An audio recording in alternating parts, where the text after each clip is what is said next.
बाद में ईसा तिबेरियस के समुद्र के पास अपने शिष्यों को फिर दिखाई दिए। यह इस प्रकार हुआ। सिमोन पेत्रुस, थॉमस जो यमल कहलाता था, नथानाएल जो गलीलिया के काना का निवासी था, जेबेदी के पुत्र और ईसा के 2 अन्य शिष्य साथ थे।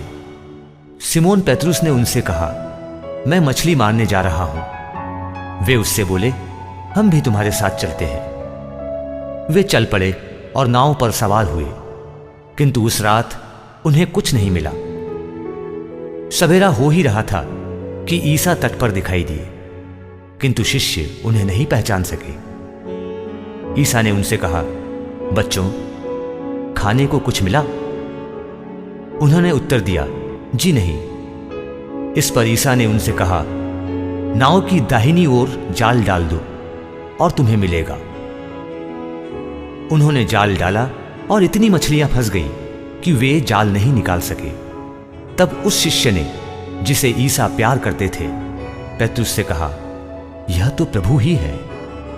जब पेत्रुस ने सुना कि यह प्रभु है, तो वह अपना कपड़ा पहनकर, क्योंकि वह नंगा था, समुद्र में कूद पड़ा। दूसरे शिष्य मछलियों से भरा जाल खींचते हुए डोंगी पर आए। वे किनारे से केवल लगभग 200 हाथ दूर थे। उन्होंने तट पर उतरकर वहां कोयले की आग पर रखी हुई मछली देखी और रोटी भी। ईसा ने उनसे कहा, तुमने अभी अभी जो मछलियां पकड़ी हैं, उनमें से कुछ ले आओ। सिमोन पेत्रुस गया और जाल किनारे खींच लाया।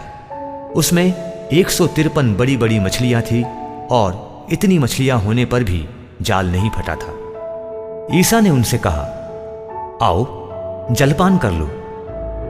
शिष्यों में किसी को भी ईसा से यह पूछने का साहस नहीं हुआ कि आप कौन हैं। वे जानते थे कि वह प्रभु है। ईसा अब पास आए। उन्होंने रोटी लेकर उन्हें दी और इसी तरह मछली भी।